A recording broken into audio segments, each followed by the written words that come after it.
Welcome to the Unit 4 test read aloud. Please pause the recording in between questions if you need some more time.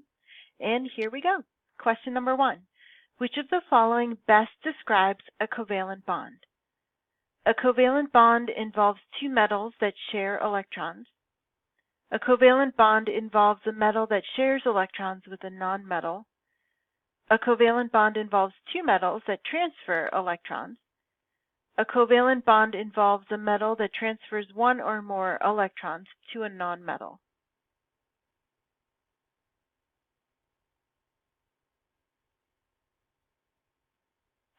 Question 2. What type of bond is formed when electrons transfer or exchange from one to another? An ionic bond, covalent bond, metallic bond.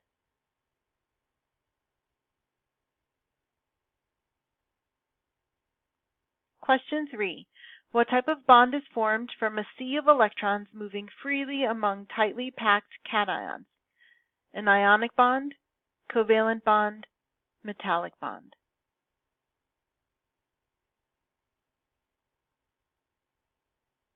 Question 4. What type of compound does the formula CuCl2 represent? An ionic salt, a covalent molecule.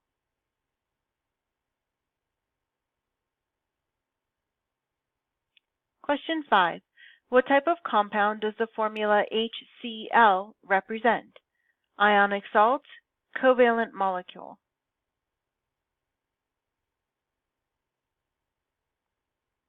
Question 6. What type of compound does the chemical name phosphorus pentachloride represent? Ionic salt, covalent molecule.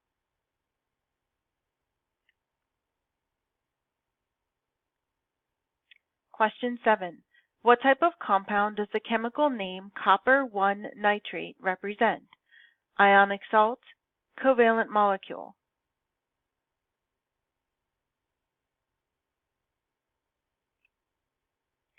Question 8.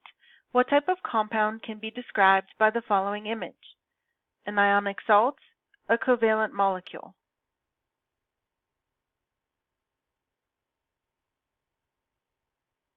Question 9. What type of compound is always hard, brittle, solid? Ionic salt, covalent molecule.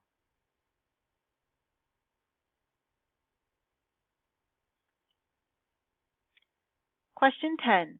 What type of compound is characterized by low melting and boiling points? Ionic salt, covalent molecule.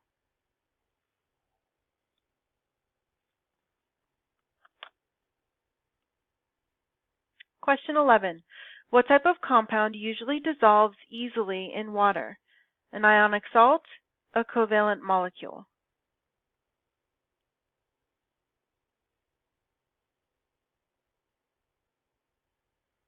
Question 12. On the basis of chemical structure, which of the following solids will most easily conduct electricity in solid form? FeCl3, Fe, MgF2, FeO2.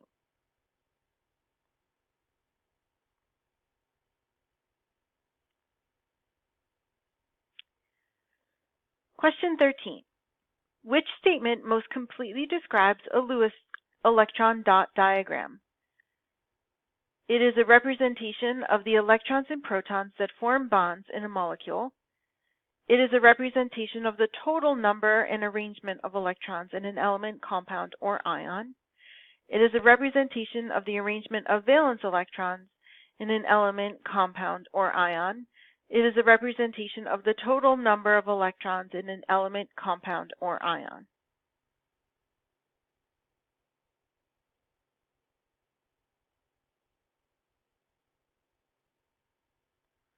Question 14. Match the following types of covalent bonds to the number of electrons they represent. We have 6, 4, and 2, matching up to single bond, double bond, and triple bond.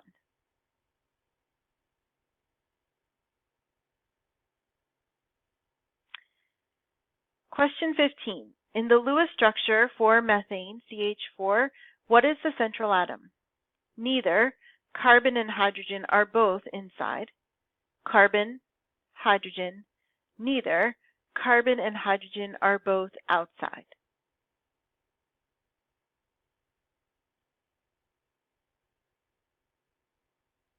Question 16. How many valence electrons should you use to draw a Lewis structure of methane, CH4? 2, 6, 8, 4.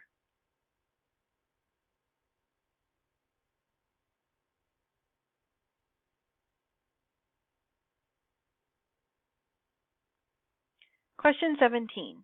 The bond between hydrogen and chlorine pictured below will be which of the following? A polar covalent bond, a nonpolar covalent bond, an ionic bond, a metallic bond.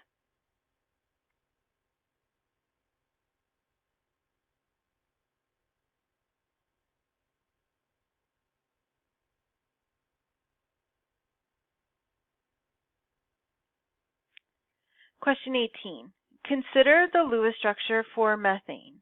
Is this molecule polar or nonpolar? The molecule is polar because there is a large electronegativity difference between carbon and hydrogen. The molecule is polar because it's small. The molecule is nonpolar because there is a small electronegativity difference between carbon and hydrogen. This molecule is nonpolar because it has many hydrogens.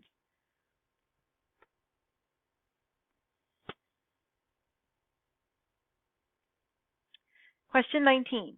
Match each of the substances below to the intermolecular force that is present in the substance. We have ion dipole force, hydrogen bonding, dispersion forces, and dipole-dipole forces.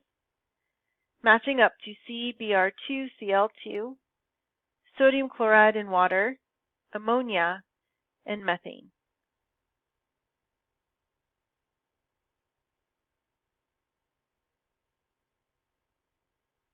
Question 20. Hydrogen bonding is responsible for which of the following properties? Choose all that apply. There is more than one correct answer. Surface tension plays an important role in DNA. The intermolecular force is present in methane. Ice floats.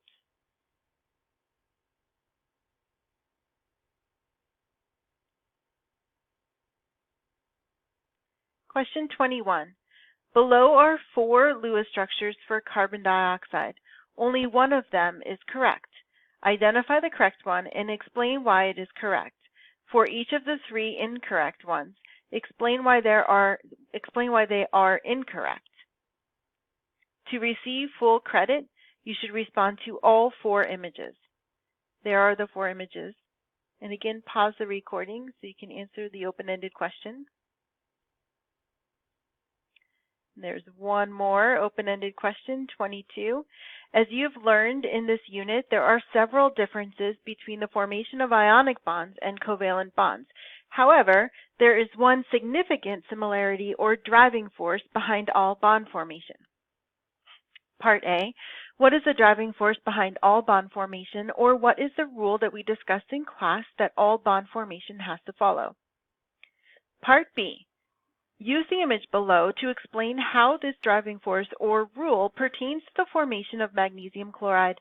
Why is there 1 magnesium and 2 chlorine atoms that form this compound?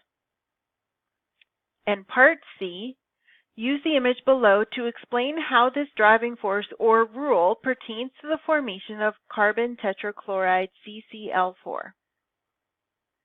And that is it. That's the last question on the test. So good luck with the test, and if you have any questions, please let me know.